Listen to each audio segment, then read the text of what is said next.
My friends, when will it end? I want to tell you a story.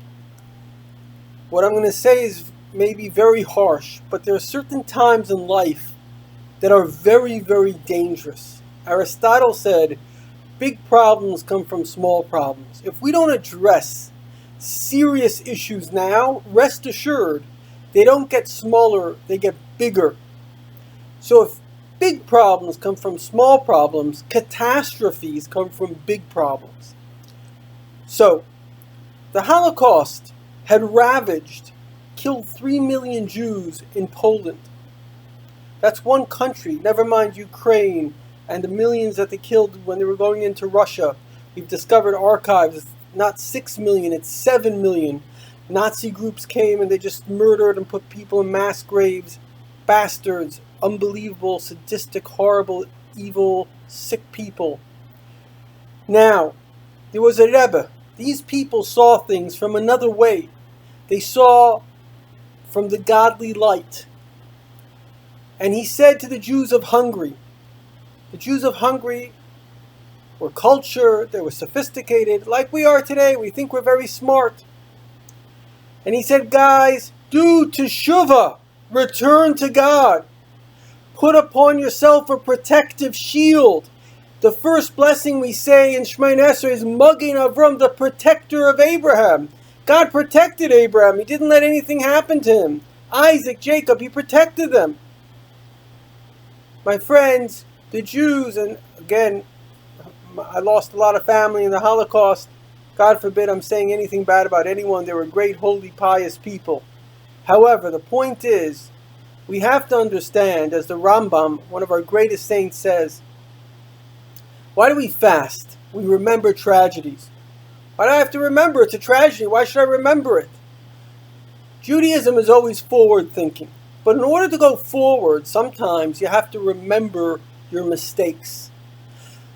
The Rebbe, the great Rebbe, the greatest scholar that we ever had, said, had the Jews taken heart when Babylonia surrounded Jerusalem, when Rome created a siege, when people were eating basically each other because there was no food, had they taken heart to the situation that the prophets prophesied, and they said, we are going to return to God, all would have been forgiven. God is a forgiving God. But we have this stubbornness in which we say, no, we will figure this out. We will work this out. And God says, you treat it casually. You treat it callously. You treated it as serendipity, as a coincidence. I'll treat you with serendipity. I'll treat you in a coincidental way. You want the protection of God, you have to go to the king. You can't say, God, protect me. Why didn't you protect me? You have to go to him now, before the catastrophe. And I guarantee you 100,000,000% that what I'm going to say is 100,000,000% true. And if we do it, I'm going to dedicate myself to doing this now. It's a very difficult thing to do. It's not easy at all. But I'm going to dedicate myself to doing it. And by doing it, we will bring the Moshiach. We will create the supernatural protection. Israel's in dire straits. Dire straits. The Baal Shem Tov says, when something negative occurs, when there is a geopolitical event, it's like a father giving a wink to his clever son. So we have to wake up and say to ourselves, what the heck is God telling us? Okay, Israel, we were so happy it beat this thing, or a little bit. Netanyahu was so proud, we're only 7% in the red as opposed to other countries, 15, 20. Now it's bad news. 6,000 cases in one day. It's bad. My friends, I was in the 5 towns the other day, met there a cardiologist, a great doctor. He said, this coronavirus, nobody knows what it is. It behaves like nothing we've ever seen. It is, he says, the only thing I can say, this is a God, somehow a God-made thing. And in fact, we find in the Torah, we find in the Bible, God says, he said once to Moses, I'm going to wipe out the Jews. He said, very interesting. How would God do it? He says, I make a virus. I'll make a plague. That's it. So God made every cell, every DNA, every single thing that exists, every bug. It's just DNA. That's all it is. This is RNA, DNA, that's all it is. Some code. He's the programmer of this whole thing. He made the code. He can take the code. He can do anything. So what does he want? What do you want from us? Let's have a good time. We wanted our 401ks. We wanted our vacations. Come on. We want to have fun, man. What's your problem? That's the problem.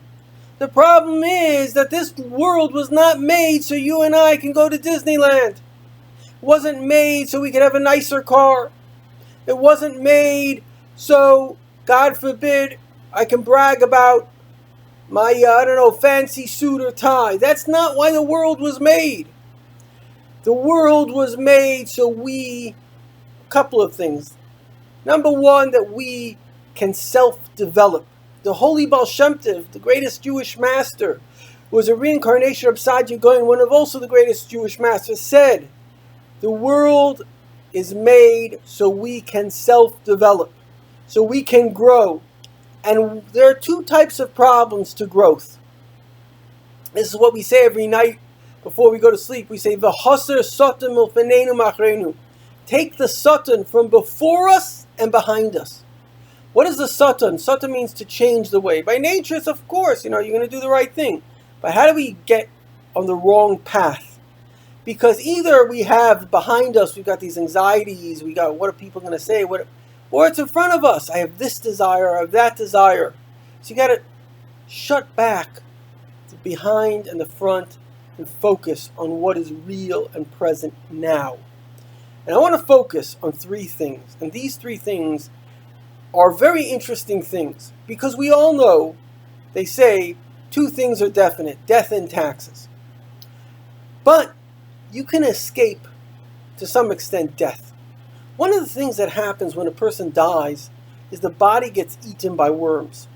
It's not pleasant. The point is that not everybody gets eaten by worms. If you're a very righteous person, they moved the Rebbe Shab's grave 20 years after he passed away. His body was whole. We just read in the parsha about Moses' passing. There was no moisture lost. And I personally heard from people on the Chevra Kadisha that people that were they were moving somebody again, like 20 years later, it was a husband and wife, they were moving the bones to Israel. The husband was perfectly intact. Now, obviously, it could happen to a woman as well. So how does that happen? Why does God make a miracle for one person and not the other? So the Rebbe explains, V'nafshi ka'ofer lakol tia. When I consider myself like dust, I don't have to return to the dust. If I see everyone else is better than me, because we all develop an ego, I'm better, I'm this. Sometimes it's even subconscious, we don't realize, we think we're great. And so in order to get to heaven, in order to get to God, to real greatness, you have to be humble. So God does a lot of things, painful things, to remove our narcissistic identity. Now, what if I remove it on my own? The Rebbe Rashab says that God will break every ego. I have a nephew, very clever, Mendel, and he said, apart from the owners of Zoom, everybody's been humbled now. Even if you're a billionaire, you can't go anywhere. Point is, God is going to humble us. What is humility? You're not in charge. You don't run the world. You cannot make your own decisions. That's humility. Now, in my own life, I've been humbled. I've gone through very difficult things. And the truth is, it's the greatest thing that ever happened to me. Because when we're not humble, what happens is anything that doesn't go our way that we expect that should, it vexes us, it angers us. And we need to take vengeance and we're upset. But when you're humble, when you've learned the hard way that you're not going to get your way, anything you get, you're like, yay, I got something. I'm so happy. I lived in Africa for a long time. So the little black children there, they're very, very happy. They have nothing, maybe not even shoes. Give them a ball, they're happy. Candies, they're happy. Why? Because they don't expect anything. You give a spoiled American kid, not to say all American kids are spoiled, but just to give an example, spoiled American kid. Why didn't you give me this laptop? He has a laptop. Why don't I have a laptop? This other kid doesn't even know what a laptop is. The point is, it's all about expectations. God will humble us. Why? Because it's just not good to have an ego. Because you expect and then you get upset and then you can't have good relationships and they have more than you and jealousy is the whole part. All the problems come from jealousy. But you can humble yourself. And this is an exercise given by the Alter Rebbe, and he says as follows. Think about, and I say every night do this before you go to sleep, think about everything bad you ever did. Say, I'm sorry to God. If you hurt someone else, figure out how you're going to make amends. Do it. Do it. Because if we don't humble ourselves, the great Rebbe Rashab, who one of the things I like about him is he didn't mince his words. He was a great mystic. Some people, they like to say nice things, sweet things. He said it as it is. He says, if you don't humble yourself, God will humble you. There's no human being that will not be humbled, whether in this lifetime or after death. Do it now. Every night, think about everything bad you did and say to God, I'm sorry. I'm sorry. I won't do it again. And if you hurt someone, go to them and say, I'm sorry. Make sure you get their forgiveness. Humble yourself. And the third thing, and this is very important, money can become an addiction. I have a friend, a very wealthy young man, and he told me clearly money is an addiction to him. The guy's actually insane. He won't spend more than $2 on a can of tuna, but yet he's addicted to money. He's good at making money, but he's an idiot because there are things that I told him to do. He would have had a very happy life. He's a single individual. From what I see, he's not going to get married. He'll die with money. That's all he'll have. He'll have money. Is he a nice guy? Sweetest guy in the world. Is he an idiot? He's a complete idiot. Because he is the slave of money. He is not its master. He is working for the money. The money is not working for him. Now, how do addictions happen? They happen when you have a stimuli which is pleasurable. How do you break an addiction? You take the same stimuli and you make it something you reject. I don't want this. So we all enjoy sugar.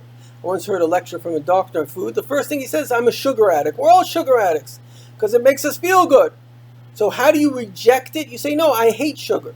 I despise sugar. I don't like sugar. And then eventually you can be a little bit more normal. But number one, you got to break free from sugar. You have to. It will kill you.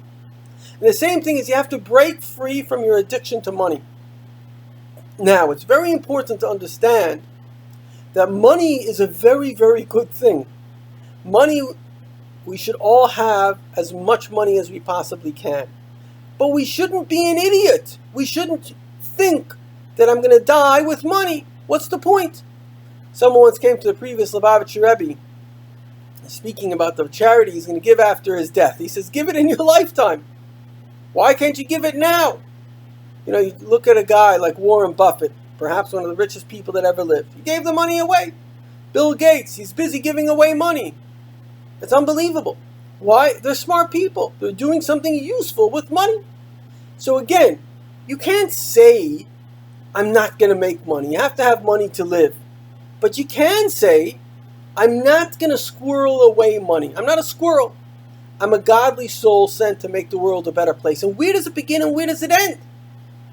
You can only manifest the purpose of money if you're ready to give it all away. If you have to squirrel it away, it's over.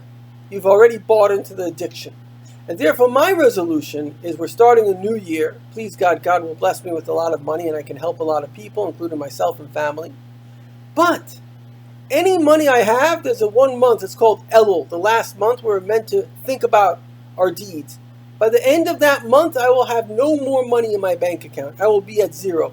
This year, I can't say I was at zero, but I was very, very close to zero. Thank God, I'm proud of myself. I gave away almost close to zero. So the point is, let's begin the world at zero. And it's very interesting. It says a year that begins poor becomes rich. You start off rich, who knows? And I want to tell you something. This is very important. Because our times are very precarious, I'm going to tell you the truth. It says that Moshiach will come.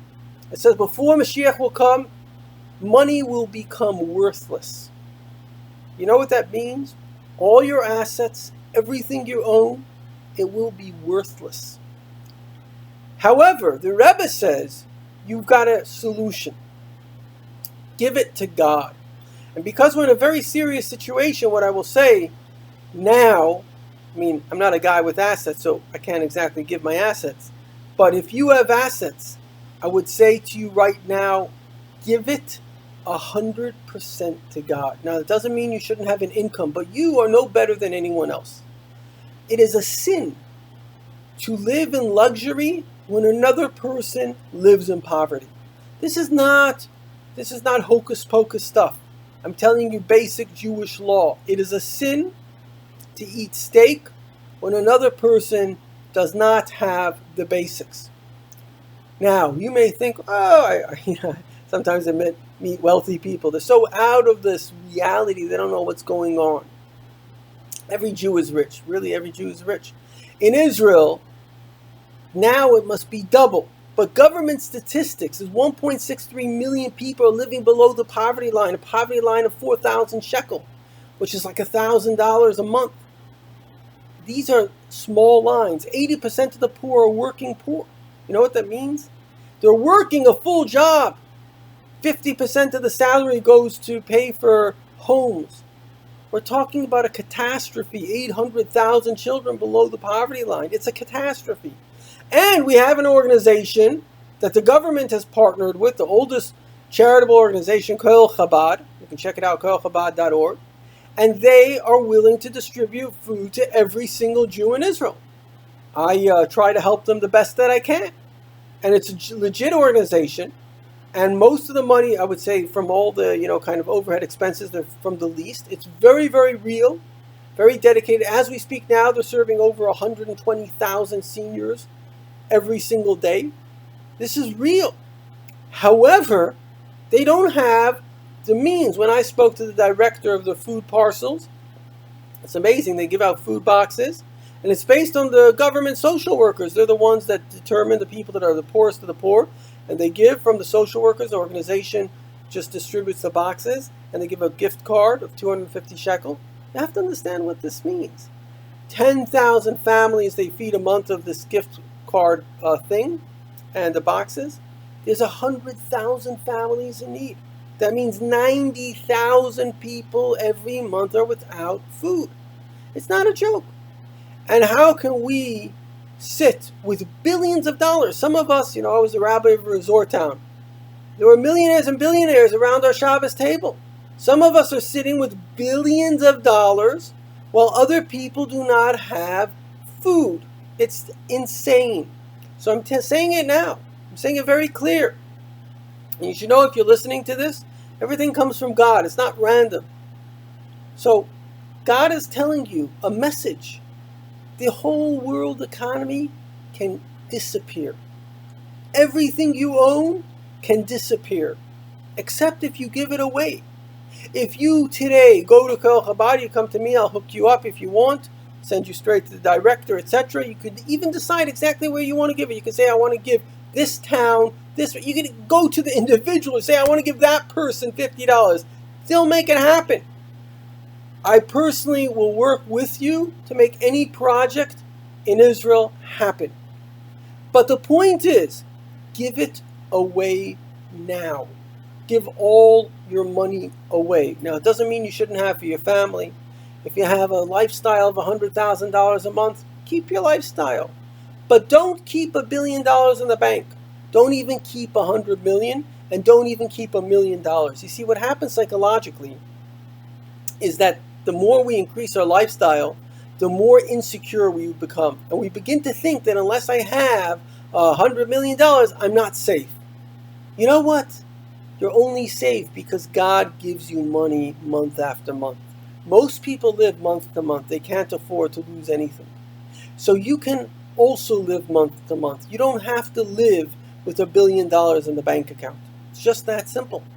And we need desperately Moshiach. If you know economics, you know what's going on. And I'm guaranteeing you, this is 100% guaranteed. If we even had 10 Jews that would listen to what I'm saying, and they would right now give away all their wealth to charity, specifically to Koil Chabad, to the poor of Israel, the poor in your community, specifically to the poor, the people that need food. Again, I don't make anything. I'm not asking. It's nothing to do with any organization that I run. If you do this, you will bring Moshiach. We are standing at a precipice. I've mentioned three things. Number one, humility. See yourself as lower than others so your body doesn't disintegrate. Number two, humility. Think every night of all the sins you've done. Ask God for forgiveness. Think who you hurt. Get forgiveness from them. And number three, give your money away. Because in the end of the day, none of us walk away from this world with a cent. Not one red dime. Not one. And so therefore we have a choice, which is to live, to live, to live, to live, to live, to be alive, to do good things, or to be a rat. I'm worried. How am I going to have? I'm not going to. I'm a rat. I'm a fat rat. And so let's not be stupid. Let's give our money to charity. Let's bring Moshiach. And to conclude, this is not my wisdom. This is the wisdom of the Lubavitcher Rebbe, who truly knew what he was talking about. The last thing the Rebbe taught us is that if you want to come close to God, Adam ki yakim mikem karban l'Hashem, if you want to come close to God, you have to give yourself to God. And he says charity is not 10%, it's not 20%, it's everything. And not only is it everything, I'm just going to write it to organization. Put your life into giving. Bill Gates is a great example. He left Microsoft and he put himself, he thought about who needs, what are the solutions. I met a guy, this guy had 5 companies. For whatever reason, he had to stop working. He had a private jet, so he wasn't poor. He didn't know what to do with himself. I said, look at you. You were able to create 5 functional companies. You're a smart guy. Make a charitable organization. Use your talents. God gives business people unique talents. Most people cannot do what business people do. I know I myself certainly cannot. I'm a good rabbi. I know how to learn. I know how to teach. But I don't have the stamina. It takes stamina for business to deal with all the headaches. I can't do it. So God gives certain people talents. If you have the stamina for business, you have the stamina for charity.